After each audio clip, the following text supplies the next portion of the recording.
이제 오늘 몇 가지만 좀 알려드리고 말씀을 보겠습니다. 일단 다음 주는 추수감사주일입니다. 그래서 이제 강단 장식을 좀 할까 하는데 가능하면 돌아오는 토요일 아침까지 그 과일이나 농산물 같은 거 미리 보내주시면 이번 주에 장식해서 다음 주까지 쓰고 추수감사절 지나고 나면 필요한 이웃들과 함께 나누는 일을 하도록 하겠습니다. 그 다음에 이제 내일 수능 시험 있습니다. 위에서 기도해 주시고 우리 학생들 그동안에 잘 열심히 심은 거 잘 거둘 수 있도록 기도 부탁드리고, 또 수능 이후에 방황하지 않고 청년의 때를 신앙으로 잘 지낼 수 있도록 기도 부탁드리겠습니다.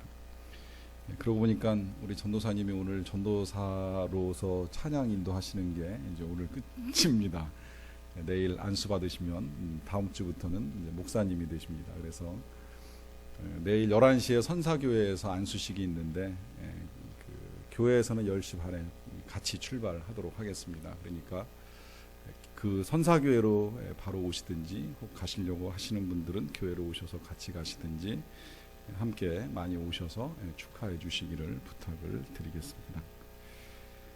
하나님 말씀 요한복음 3장 16절부터 21절까지 말씀입니다. 신약성경 146면 요한복음 3장 16절부터 21절까지 말씀입니다. 16절부터 21절까지 말씀을 저하고 여러분들이 한 절씩 교독하도록 하겠습니다. 하나님이 세상을 이처럼 사랑하사 독생자를 주셨으니 이는 그를 믿는 자마다 멸망하지 않고 영생을 얻게 하려 하심이라.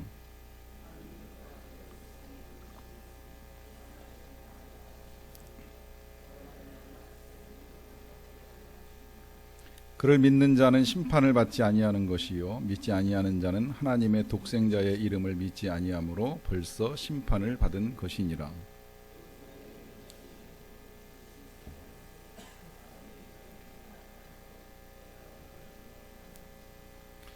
악을 행하는 자마다 빛을 미워하여 빛으로 오지 아니하나니 이는 그 행위가 드러날까 함이요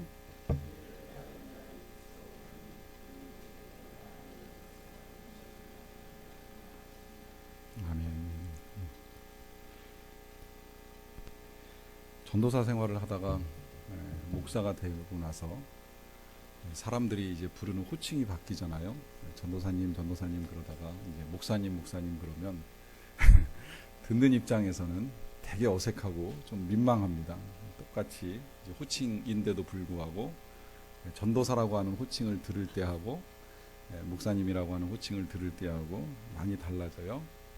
처음엔 사람들이 그렇게 이제 부르면 쑥스럽고요. 또 이 직분이 바뀌었다는 걸 이제 모르니까 그냥 안수 이후에도 이제 계속 우리 한 전도사님이 이제 그런 그 호칭을 들을 거예요. 그냥 전도사님이라고 부르는 호칭을 듣는 일들이 계속 일어납니다. 뭐 들을 때는 이제 처음엔 그런 생각 들어요. 내가 아직 목사 안수 받은 거 다 모르니까 이제 그렇게 말할 수도 있고, 또 이게 호칭이 입에 익지 않으니까 이제 그 호칭을 사용하게 되잖아요. 그래서 충분히 이해하는 마음이 있습니다. 그런데 세월이 가고 1년, 2년이 지났는데도 계속해서 전도사님 그러고 부르잖아요. 그러면 은근히 기분 나쁜 이제 마음이 생긴다는 거예요. 물론 이제 사람이 좋으니까 이제 그렇게 생각은 하시지 않겠지만 세월이 흘렀음에도 불구하고 계속해서 이제 바뀌지 아니한 호칭을 사용하는 걸 듣게 되면 이제 그런 이제 마음이 찾아 들어올 수도 있다는 거죠. 그건 이제 우리 사람에게 있어서 이름 못지않게 그가 어떤 직분을 가지고 있느냐가 이제 그만큼 중요하기 때문이라고도 할 수 있습니다. 오늘 우리는 예수님을 믿습니다라고 하는 이 그 하나의 고백을 이제 함께 나누게 되는데, 이 하나의 고백에는 아주 많은 수식어가 붙어 있어요. 여러분 보시면 예수라고 하는 이름, 이 예수님을 믿습니다라고 하는 이 이름 앞에 제일 먼저 뭐가 붙어 있어요? 유일하신 아들이라고 하는 호칭이 붙어 있죠. 이것도 옛날에는 그냥 그 외아들 우리 주 예수 그리스도를 믿사오니 하면서 짧게 썼는데 복잡하게 길어졌어요. 그리고 그 다음에 이제 우리 주라고 하는 호칭이 붙어 있고요. 그 다음에 예수님 뒤에는 그리스도라고 하는 또 하나의 호칭이 붙어 있습니다. 복잡해졌어요. 그냥 예수님을 믿습니다 그러면 되는데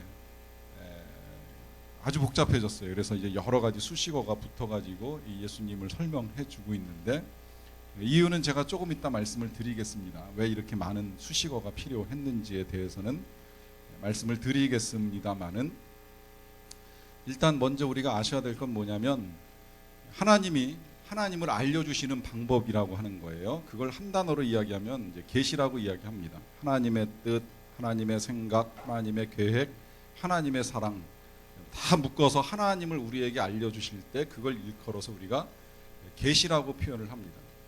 하나님은 이 계시, 하나님을 알려주시기 위해서 두 가지의 방향, 두 가지의 방법을 사용하시는데, 하나는 일반 계시고 하나는 특별 계시입니다. 이 일반 계시는 다른 말로 자연 계시라고도 보통 표현을 해요.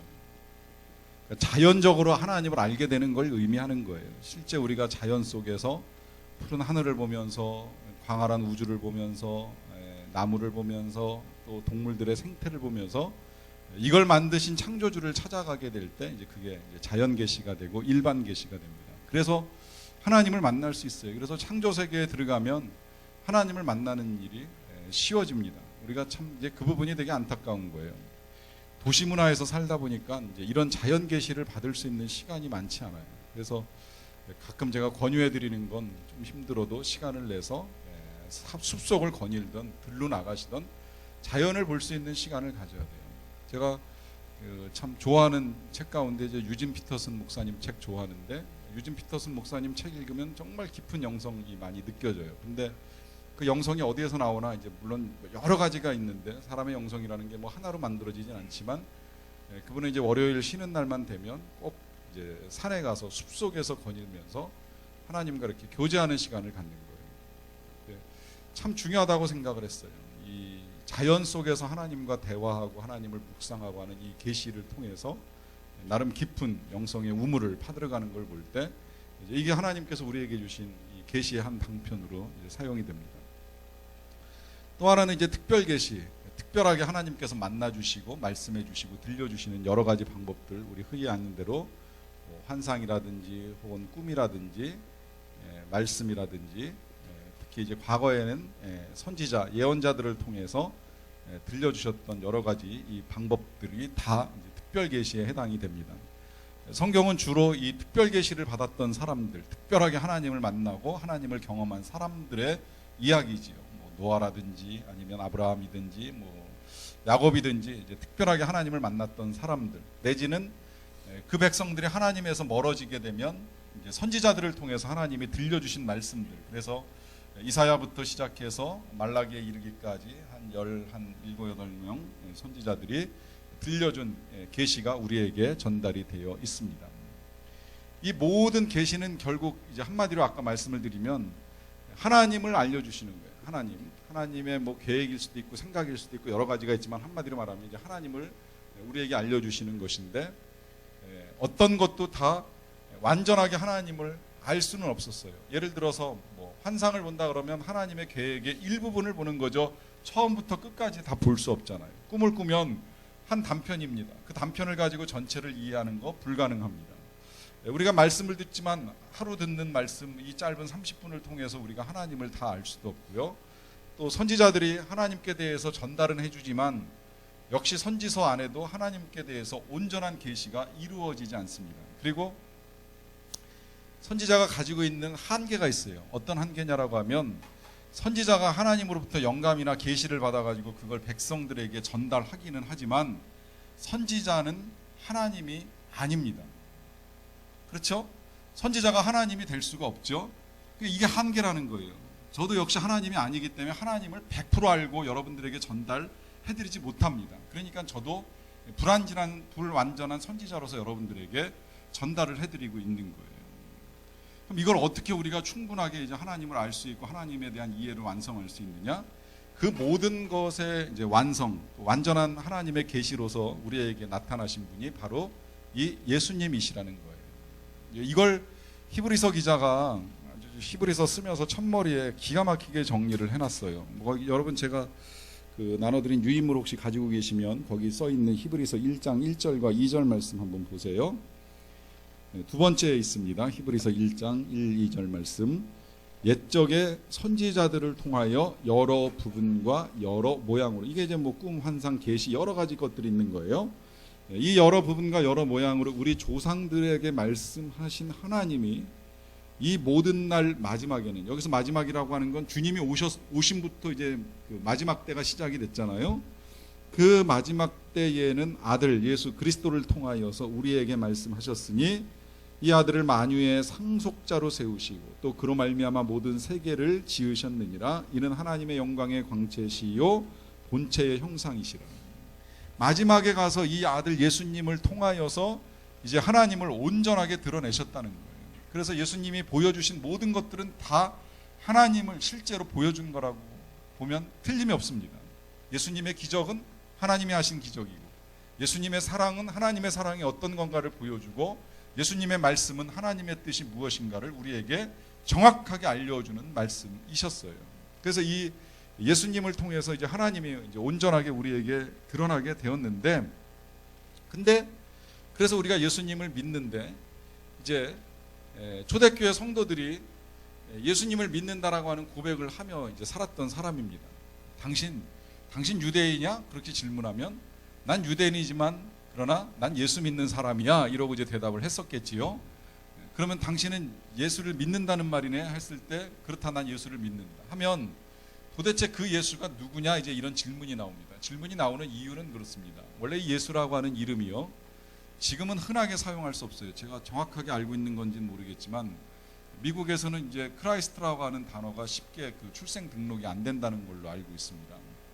그것 때문에 이번에도 아마 그 흑인 여성 한 명이 이제 자기 아들을 크라이스트라고 하는 이름으로 올리려고 했는데 안 받아줬다고 하는 기사를 이제 보았던 것 같아요. 예수라고 하는 이름이 뭐 지금 어떤지 모르겠는데 예수님 당시엔 진짜 흔한 이름이었어요. 제사장만 하더라도 한 대여섯 명 있었다는 기록이 요세푸스 사기에 이렇게 기록이 되어 있고요. 많은 사람들이 예수라고 하는 이름을 붙입니다. 붙이는 이유는 그 당시의 분위기, 그야말로 메시아가 이제 오시기를 대망하는 사람들의 마음을 담아서, 혹은 내가 낳은 이 자식이 이 민족을 구원할 수 있는 뭔가 큰 일을 할 수 있지 않을까라고 하는 기대를 담아서 아들들에게 이런 이름을 붙여주는 일들이 있었어요. 그리고 이 이름이 어느 날 갑자기 등장한 이름이 아니라 구약 성경에 여호수아하고 똑같은 이름이고 또 호세아하고도 같은 이름이에요. 그거 발음만 조금 바뀌었을 뿐이지 호세아, 여호수아는 히브리어로 구원이라고 하는 의미를 담고 있고, 이 예수라고 하는 이름은 이제 헬라어로 구원이라고 하는 의미를 담고 있는 이름입니다. 그러니까 예수님을 믿는다라고 하는 고백을 할 때 듣는 입장에서 보면 그 예수가 도대체 어떤 예수냐라고 하는 질문이 나올 수 있거든요. 근데 그 질문에 제일 먼저 붙은 이름이 이 그리스도라고 하는 이름이에요. 그리스도라고 하는 이름 조금 이따 다시 보기는 하겠습니다만은, 이제 그냥 쉽게 말씀드리면 기름 부음을 받은 자라고 하는 이제 그 의미를 담고 있어요. 그래서 예수 기름 부음을 받은 자라고 하는 의미를 담은 그 사람을 믿는다라고 하는 것인데, 기름 부으심을 받은 그 예수가 도대체 누구길래 네가 믿는다라고 하는 이 질문 앞에 수식어가 더 필요하게 된 거예요. 그래서 이제 붙기 시작한 수식어가 지금 유일하신 아들 우리 주라고 하는 이 수식어까지 붙어서 이제 이게 온전하게 예수 그리스도를 설명하는 이제 단어가 되었는데요. 정리해 놓고 나서 이제 보게 되면 후대에 이제 다시 해석을 내리면서 참 우리 믿음의 선배들이 이 신앙 고백을 기가 막히게 했다라고 하는 생각을 다시 하게 해 줍니다. 일단 이 예수라고 하는 단어는 이제 예수님의 그 인간됨, 인간성 정확하게 표현하기가 좀 어렵습니다만은 이제 사람의 성질이나 성품을 말하는 게 아니라 예수님이 인간으로 오신, 육신으로 오신 우리와 똑같은 사람이라고 하는 걸 상징하는 한 개인의 이름으로 보시면 되는 거고요. 이제 이걸 기본으로 해서 우리 주라고 하는 건 예수님과 우리와의 관계, 말 그대로 우리와의 관계에서 어떤 위치를 차지하고 계시는가, 그것이 이제 주님이라고 하는 이제 위치로 이제 드러나는 것을 볼 수 있겠죠. 근데 예수님은 사람이지만 또 하나님의 아들로 오셨기 때문에 우리와의 관계만이 중요한 것이 아니라 하나님과의 관계도 중요합니다. 그래서 유일하신 아들이라고 하는 이 단어는 예수님과 하나님과의 관계를 규정짓는 단어예요. 이것도 조금 부연 설명을 더 해드릴게요. 일단 정리를 이렇게 해놓으시고, 그 다음에 이 그리스도라고 하는 건 그럼 뭘 이야기하느냐? 여러분 중요한 건 뭐냐면, 예수님은 하나님이시고요, 또 하나님의 아들이고 하나님과 관계 속에서 이제 우리에게 오셨는데, 오셔서는 우리의 주님이 되셔서 우리와 관계를 맺으셨어요. 근데 예수님에게 있어서 중요한 건 하나님과의 관계와 우리들과의 관계뿐만이 아니라 이 세상의 역사와의 관계도 중요합니다. 왜냐하면 예수님은 하나님과 동등하신 분이시기 때문에 역사의 주관자이시거든요. 역사를 통치하시는 분이에요. 그리고 그래서 역사의 주관자 되시는 예수님이 역사와도 관계를 맺으셔야 되거든요. 그 관계를 규정짓는 단어가 이 그리스도입니다. 왜 이게 역사와의 관계를 규정짓는 단어가 되는가? 그것은 우리가 그냥 쉽게 알고 있는 대로 역사는 예수 그리스도를 중심으로 해서 선형으로 흘러가긴 흘러가지만, 이 예수 그리스도의 탄생을 기점으로 해서 예수 그리스도 이전의 역사냐 예수 그리스도 이후의 역사냐가 구분지어지잖아요. 이게 구분지어지는 이유는 예수님이 이 모든 역사의 중심이시기 때문입니다. 역사의 통치자이시고 역사의 중심이시다 보니까 예수 그리스도를 기준으로 해서 그 이전이냐 이후냐를 구분짓는, 그래서 오늘 예수 그리스도 이후에 우리가 2013년을 살고 있다 이렇게 보통 표현을 하잖아요. 그런 의미에서 그리스도라고 하는 이 이름은 이 관계를 우리에게 밝혀주는 거예요. 그래서 이제 이 세 가지의 고백, 예수님은 유일하시고 또 우리의 주가 되시고 그리스도라고 하는 이 고백을 가지고 우리가 이제 우리의 신앙을 드러내는 행위를 하도록 되어 있습니다. 자, 그렇다면 이제 유일하신 아들이라고 하는 고백부터 이 고백이 가지고 있는 이제 보다 더 중요한 의미들을 우리가 찾아나가는 작업을 좀 하게 될 터인데요. 일단 이 유일하신 아들이라고 하는 이 표현이 이제 하나님과의 관계를 여러분들에게 말씀드렸잖아요.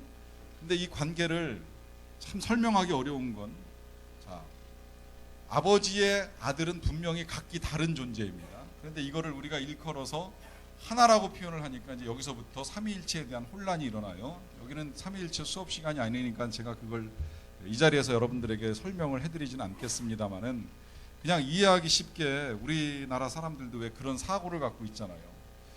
내가 낳은 저 자식은 나의 분신이나 다름없어, 이런 이제 생각이 있죠. 분신이라는 건 뭐예요?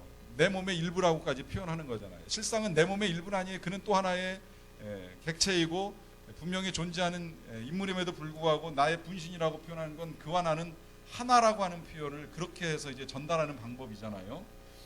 나만큼 소중하다라고 하는 의미라고도 될 수 있겠는데, 그런 식으로 지금 하나님과 예수님과의 관계가 마치 그렇다는 거예요. 하나님은 예수님의 분신이시며 예수님 자체가 존재하신 또 하나의 객체이지만 그럼에도 불구하고 하나님과 다름이 없는 분으로서 우리에게 나타나신 분이라고 하는 것이죠.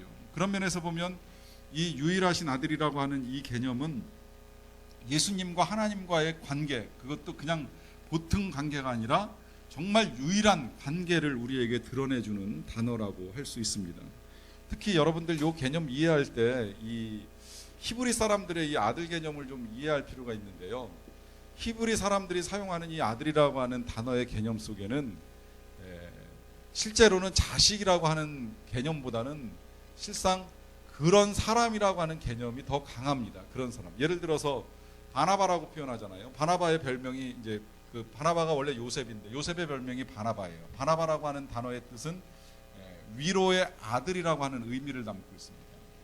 그러면 그의 아버지가 위로하는 사람이었냐? 아니죠. 바나바가 위로자였기 때문에 바나바라고 하는 단어를 사용하는 거예요. 예수님께서 요한하고 야고보에게 별명을 붙여주셨어요. 우레의 아들이라고 하는 별명을 붙여주셨습니다. 그럼 뭐 이 두 아들이 천둥번개 치는 날 태어났을까요? 아니면 천둥번개를 맞은 사람일까요? 아니죠. 우레 같은 사람이에요. 우레 같은 사람. 그러니까 아들이라고 하는 표현을 사용하는 건 그 같은 사람이라고 하는 의미이지 부자지간을 의미하는 게 아니라는 겁니다. 마찬가지로 예수님이 하나님의 아들이라고 하는 건 하나님 같은 분, 하나님과 동등된 분이라고 하는 의미이지 절대 하나님과 그냥 우리가 생각하는 부자 관계로서 이해할 일이 아니라고 하는 거예요. 이러한 생각을 가지고 이제 풀어나가다 보니까 이제 우리에게 요한복음에서 이렇게 정리를 해줍니다. 먼저 요한복음 1장 18절을 보시게 되면, 본래 하나님을 본 사람이 없으되 아버지 품속에 있는 독생하신 하나님이 나타내셨느니라 해서, 본래 예수님 어디 계시다 그래요? 하나님의 품속에 숨겨져 있었다는 거예요. 여러분 이 표현도 보면 참 해석하기가 어려운데, 본래 하나님을 본 사람 없다는 건 뭐 틀림이 없어요. 그런데 그 아버지 하나님 품속에 있는 독생하신 하나님이라고 표현하고 있어요. 독생하신 아들이라고도 표현하지 않고, 독생하신 예수님이라고도 표현하지 않고, 독생하신 하나님이 이제 나타나셨다. 어떻게 나타났냐? 예수님으로 나타나신 거죠. 왜 나타나셨냐? 그 예수님께서는 마지막 때에 하나님을 전하기 위하여, 여기 뭐 하나님의 뜻이라고 해도 되고요, 하나님의 생각이라고 해도 되고요, 하나님의 계획 혹은 하나님의 사랑, 아니면 뭐 하나님의 능력을 전하기 위하여 이 땅에 오셨다고 해도 됩니다.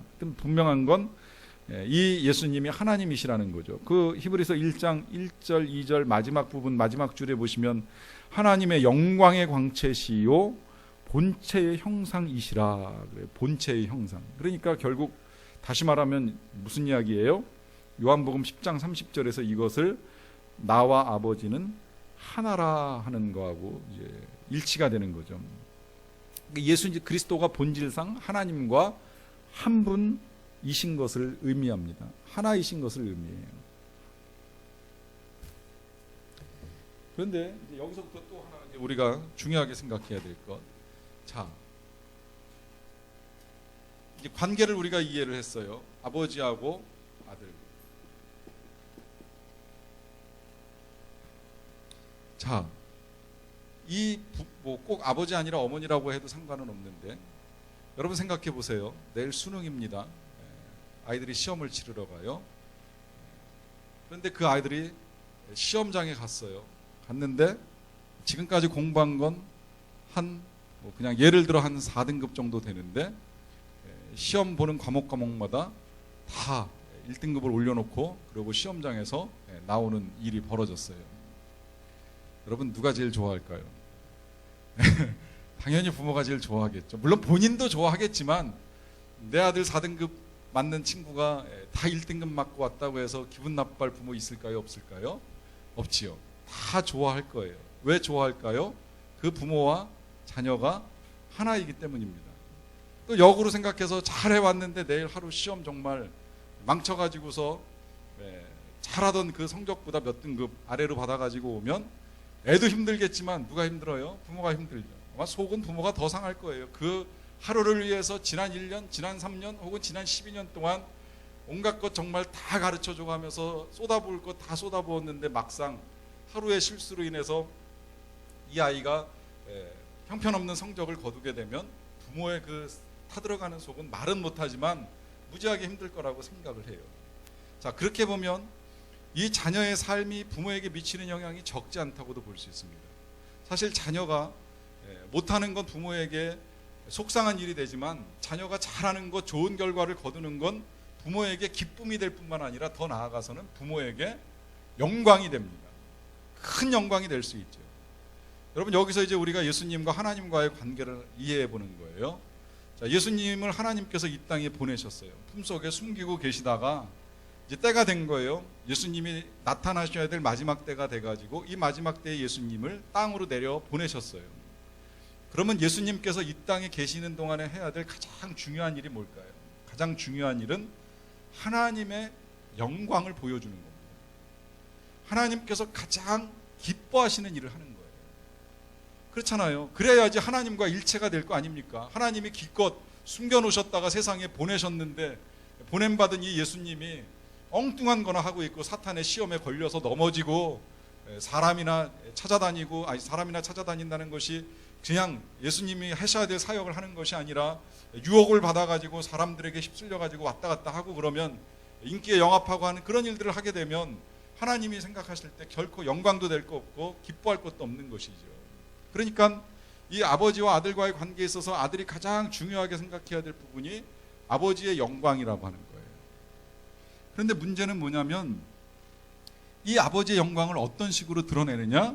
그 영광을 드러내는 아들의 방법이 섬기기 위해서 종으로 오셨다는 겁니다. 빌립보서 2장 6절 7절에 그걸 가르쳐 주는 거예요. 그는 근본 하나님의 본체시나 하나님과 동등됨을 취할 것으로 여기지 아니하시고 오히려 자기를 비워 종의 형체를 가지사 사람들과 같이 되셨다. 하나님하고 본체시지만 동일하신 분이시지만 그 동일한 자격을 취하지 않고 이 땅에 오셔서 종이 되셨다는 거예요. 근데 왜 종이 하나님께 영광이 되느냐? 그것은 여러분 이것도 함께 알고 가셔야 되는데요. 종으로 살아가는 것이 영광이 되는 건, 종의 삶은 뭐예요? 종의 삶은 섬김이죠. 근데 섬김이 왜 영광이 될까요? 섬김이 왜 하나님께 영광이 될까요? 그것은 하나님께서 그렇게 우리를 섬겨 주셨기 때문입니다. 참 여러분 이 표현을 잘 이해해 주시기를 부탁을 드리는데, 우리가 하나님을 종처럼 부릴 수도 없고 종처럼 부려서도 아니 되지만, 그러나 우리는 많은 경우에 정말 하나님에게 종처럼 도움을 요청하는 일을 합니다. 하나님, 나 지금 이거 필요하거든요. 이거 좀 도와주셨으면 좋겠거든요. 내 힘으로 이게 안 되거든요. 그러니까 하나님이 좀 해결해 주시고 도와주셨으면 좋겠어요 하는 이런 기도를 드리잖아요. 마치 주인이 종에게 명령하는 것처럼 명령은 하지 아니할지라도 이런저런 부탁을 통해서 도움을 요청하고 그들의 많은 대부분을 하나님께서 들어주세요. 왜? 하나님의 성품 자체가 섬김이기 때문에 인간을 사랑하사 들어줄 만한 것들은 다 들어주시고 응답해 주신다는 거예요. 그 현실적인 증거가 예수 그리스도의 섬김을 통해서 나타나는 겁니다. 그러니까 예수님이 다니시다가 사람들이 찾아와 가지고 고쳐달라고 부탁하면 가시는 거예요. 거절 안 하세요. 누구라도 찾아가서 고쳐주려고 애를 쓰시는 거예요. 심지어는 죽은 사람까지도 가서 살려내는 일을 하시는 것이, 그게 하나님께서 사람을 섬기는 방법 가운데 한 가지이기 때문에 예수님께서 그걸 통해서, 이 섬김을 통해서 하나님의 영광을 보여주고 계시는 거예요. 그런데 이 섬김의 가장 절정이 무엇이냐 했을 때 그것이 바로 이제 그 다음에 이어지는 대속물이라고 하는 것입니다. 가장 중요한 섬김, 가장 중요하게 종됨으로써 하나님의 영광을 나타내는 그 일이 바로 우리 예수님께서 대속물로 우리를 섬겨주셨다는 거예요. 그걸 마가복음 10장 45절에서 이렇게 정리하죠. 인자가 온 것은 섬김을 받으려 함이 아니라 도리어 섬기려 하고 자기 목숨을 많은 사람의 대속물로 주려 함이니라. 많이 들어왔지만 다시 생각해 봐도요, 나무 위에서 목숨 바치는 것만큼 더한 섬김이 어디 있겠습니까? 내 가족 아닌다며야 남을 위하여서 내가 모든 것을 다 내어놓겠다라고 하는 이 생각은 좀처럼 하기 힘든 일인데, 이 같은 일을 통해서 예수님이 섬김이 무엇인지를 온전하게 보여주시고, 또한 이 일이 이제 궁극적으로 하나님께 영광이 되는 사건으로 나타나게 된 것입니다. 그래서 그가 비록 십자가에서 고난은 받으셨지만 하나님의 아들, 우리를 섬기시는 하나님의 본체신 것을 분명하게 알 수 있게 해 주셨다는 의미입니다. 자, 이것이 이제 유일하신 아들로서 우리가 고백하는 내용이 되는 것이고요. 자, 그 다음에 이제 두 번째로 우리 주라고 하는 고백인데요. 이 우리라고 하는 고백을 먼저 우리가 전에 주기도문을 배울 때 한번 다루긴 했습니다만, 여기서 조금 좀 보완해서 우리가 정리를 하고 갔으면 좋겠는 건, 이때 이 우리라고 하는 건 일단 이제 공동체성을 의미하는 거잖아요. 여러분, 이 신앙의 신비 가운데 한 가지는 뭐냐면, 신앙은 지극히 주관적이고 개인적일 수 있습니다. 각자 만난 하나님이 다르고, 또 각자에게 임하신 하나님의 의뢰와 사랑이 다르고, 또 우리가 믿는 하나님에 대한 그림이 조금씩 다를 수 있어요. 하나님에 대한 체험도 다르고 주신 사랑의 내용들 조금씩 다를 수 있다 보니까 때로 하나님이 난 좀 힘들게 하시는 것 같고 저 사람은 좀 쉽게 하시는 것 같고 하는 이런 생각도 찾아 들어올 수 있는데요. 어쨌든 신앙은 주관적이기 때문에 분명히 내가 개인적으로 하나님을 나의 하나님으로, 또 예수님을 나의 구주로 고백하지 아니하면 그 누구의 신앙으로도 우리가 하나님을 만나거나 구원을 받을 수는 절대 없습니다. 아무리 여러분들의 가족 중에 뭐 목사가 수십 명이 있고 장로가 여러 명 배출되었다고 할지라도 그건 내 신앙과 관계 있는 건 아니에요. 물론 내 가문의 자랑이 될 수 있을지 모르겠지만 나는 내가 예수를 믿음으로 천국에 갈 수 있는 것이지 다른 사람의 신앙으로 내가 은혜를 받을 수는 없다라고 하는 겁니다. 자, 그렇게 보면 신앙은 지극히 주관적인데, 그럼에도 불구하고 이 공동체성을 부정할 수 없는 건 그것은 예수님이 모두의 하나님이 되시기 때문이에요. 모두의 하나님. 여기서 모두라고 하는 것은 우리 성도의 공동체뿐만이 아니라 모든 인류를 위한 주님이 되신다라고 하는 사실입니다. 그런 면에서 보면 이 모든 인류는 또한 형제라고 하는 사실도 절대 잊어서는 아니 됩니다. 그가 우리 공동체 안에 들어와 있던, 공동체 바깥에 있던 다 한 형제요 자매입니다. 우리는 집안에 있었던 처다들 같은 형들이고, 밖에 있는 사람들은 아직 집으로 돌아오지 아니한 둘째 아들 같은 자녀들일 뿐, 모두가 다 한 형제요 자매라고 하는 거예요. 왜? 우리 아버지 한 분이시고 우리의 구원의 유일한 길은 그들이나 우리나 다 공이 우리 주 예수 그리스도 한 분뿐이기 때문이라고 하는 사실 때문입니다. 그래서 이제 우리라고 하는 표현을 사용을 해요. 여기 이제 조금 더 발전시키면 이 공동체성과 우리가 하나의 형제라고 하는 이 점에 있어서 신앙은 분명히 개인적이지만 또한 독점적일 수는 없다는 거예요. 한 사람의 전유물일 수 없다는 겁니다. 내가 개인적으로 하나님을 만나는 건 틀림이 없지만 나만 가지고 있어서는 안 되는 게 또한 신앙입니다. 나눠줘야 되고 전해줘야 되고 또 함께 공유해야 됩니다. 그래서 신앙은 격려하면 함께 성장하고 함께 열매 맺는 기쁨을 얻을 수 있는 거예요. 그런 면에서 우리라고 하는 표현을 사용을 하고요. 자, 그 다음에 주라고 하는 고백을 할 때 이 주라고 하는 고백 속에는 우리의 모든 것의 소유권이 예수님께 있다라고 하는 사실을 인정하는 겁니다. 왜 이걸 인정해야 되느냐? 여러분 그 뒷장 넘어가셔서 골로새서 1장 15, 16절 말씀을 좀 보세요. 그는 보이지 아니하는 하나님의 형상이시요 모든 피조물보다 먼저 나신 이시니 만물이 그에게서 창조되되 하늘과 땅에서 보이는 것들과 보이지 않는 것들과 혹은 왕권들이나 주권들이나 통치자들이나 권세들이나 만물이 다 그로 말미암고 그를 위하여 창조되었다. 아주 정리를 잘 해놨어요. 보이지 아니하시는 하나님의 형상이다. 예수님은. 그러니까 이걸 거꾸로 표현하면 뭐예요? 그는 하나님의 형상을 보여주시는 분이시다. 이런 의미죠.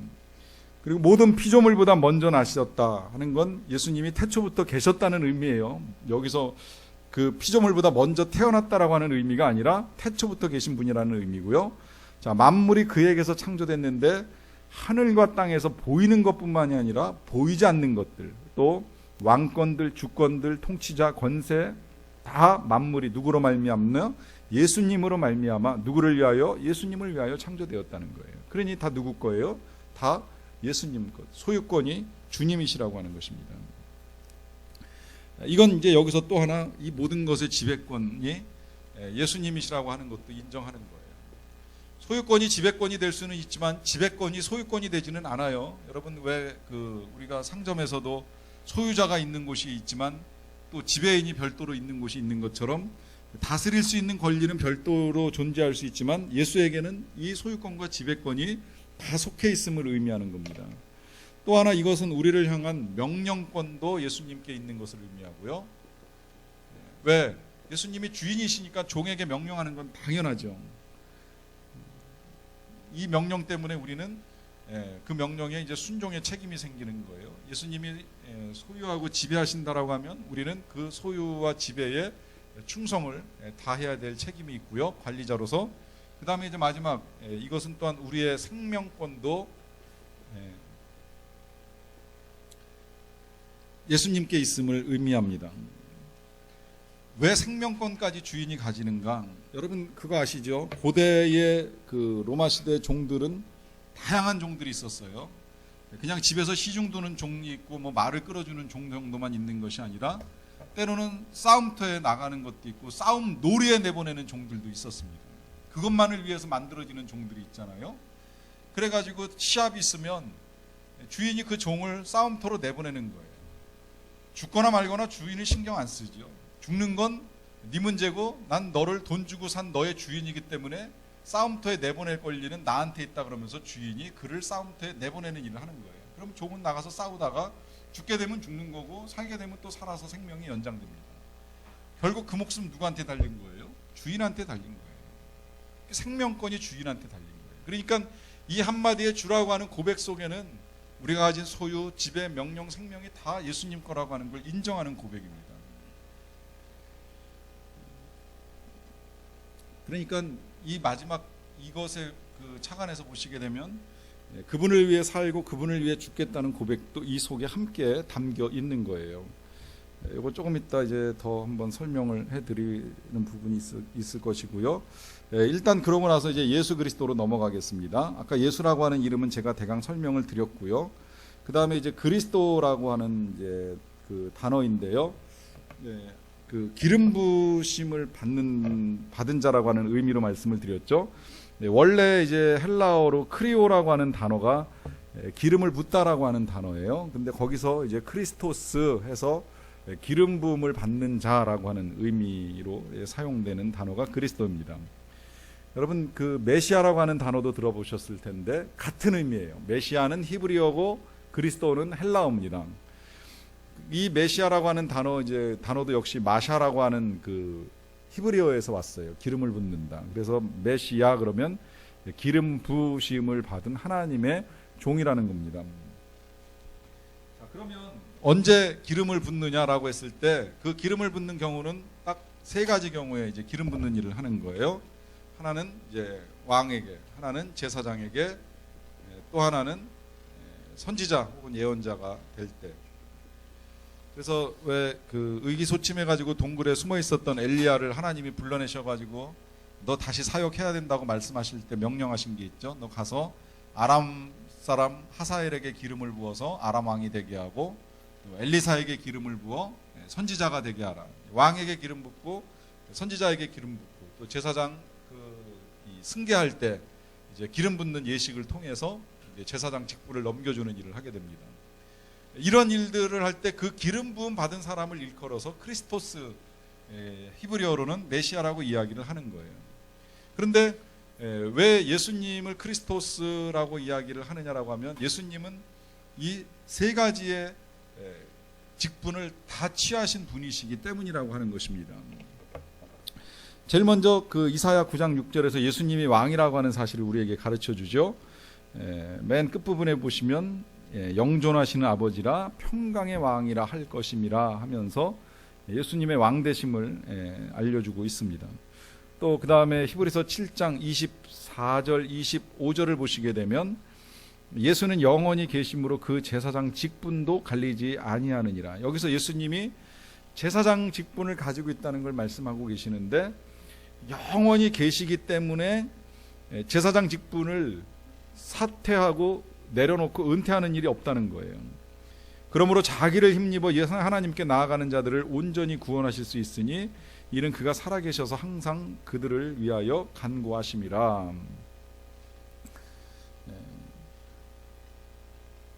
그래서 예수님이 이제 제사장이라고 하는 이제 의미. 여러분 이거 예수님이 제사장 조금 부연을 좀 해드려야 될 것 같아요. 일단 왕이라고 하는 건 예수님이 통치권을 가지고 있다라고 하는 거예요. 아까 이 통치의 권한에 대해서는 몇 가지로 배웠죠. 지배, 소유, 명령 이제 이런 권한을 가지고 이제 통치를 하세요.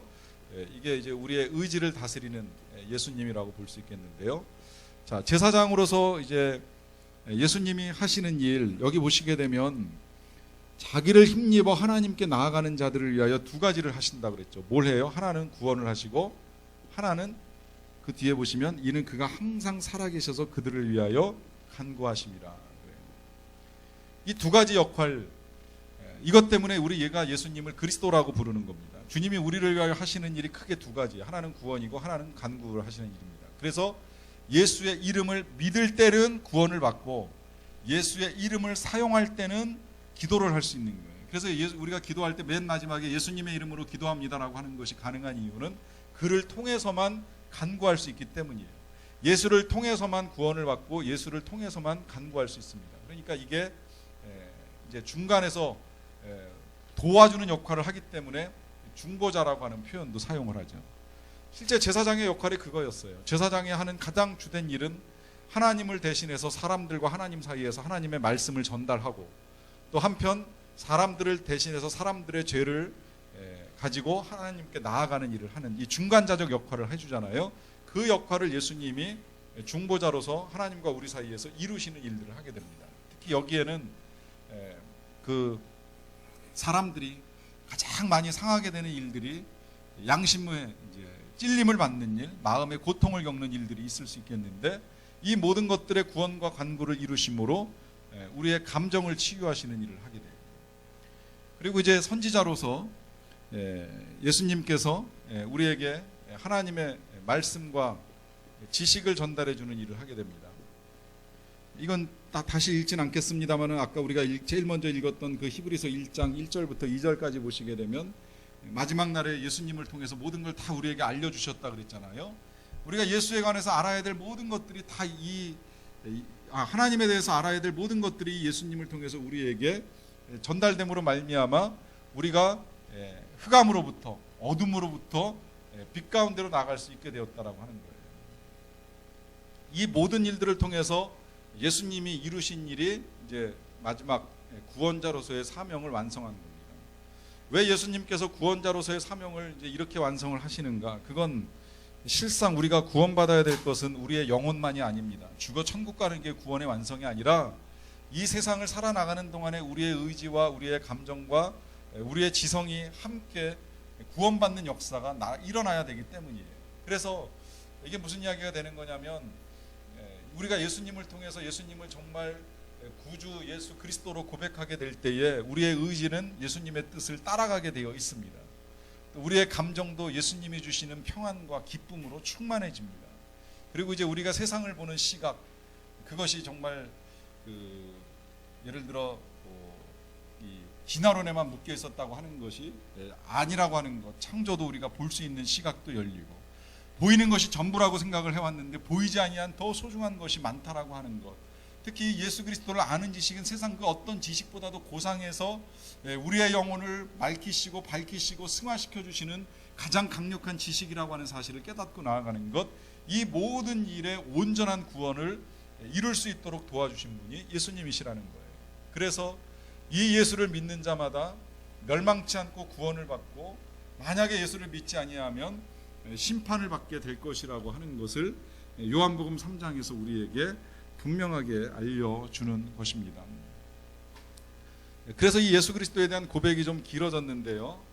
참고로 좀 여러분들에게 말씀을 드리면, 혹시 지금은 많이 사라졌어요. 제가 학교 다닐 때만 해도 많이 볼 수 있었는데 왜 이렇게 물고기 모양 하고서 여기다가 이렇게 익서스라고 이렇게 써놓은 거 혹시 보신 적 있으세요?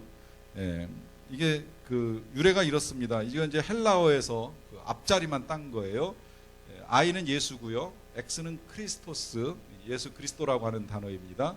세타는 데우스 많이 들어보셨죠? 하나님. 그 다음에 요거 U는 휘오스 할 때 아들이라고 하는 의미고, S는 소테르라고 이제 헬라어로 구원이라고 하는 의미가 담겨 있습니다. 구원, 구원자, 구세주. 예수 그리스도 하나님의 아들 구세주라고 하는 의미인데요. 이 글자 5개가 합쳐지면 익서스, 이 자체는 원래 물고기라고 하는 뜻이에요. 초대교회 교인들이 핍박 많이 받았잖아요. 죽는 일도 많았습니다. 그러다 보니까 어떤 일들이 일어나냐면, 이제 저 사람이 예수 믿는 사람인지 아닌지를 알 수가 없어요. 잘못 이야기를 나눴다가 내가 죽을지도 몰라요. 그러니까 사인을 갖고 다니는 거예요. 몸 어디 한 군데다가 이제 요 물고기 모양의 표시를 하고 다니는 거예요. 그래서 슬쩍 보여줍니다.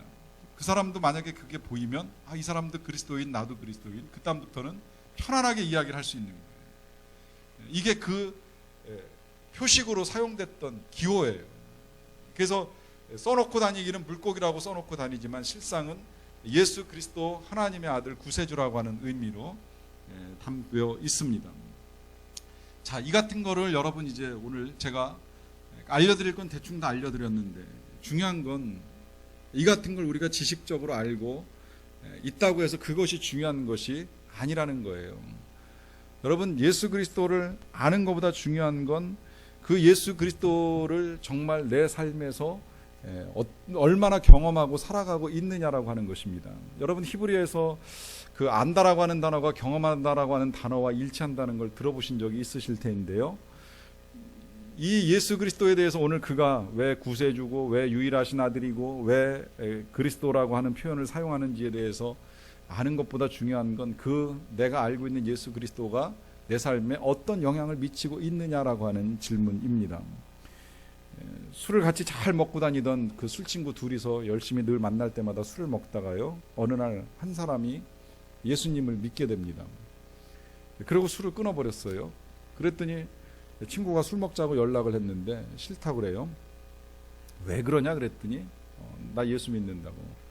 만나 한번 얘기나 좀 하자 그래가지고 만나 얘기를 하게 돼요. 얘기를 나누게 되는데 그 친구가 아직 예수도 안 믿고 술도 끊지 못한 친구가 이제 물어보는 거예요.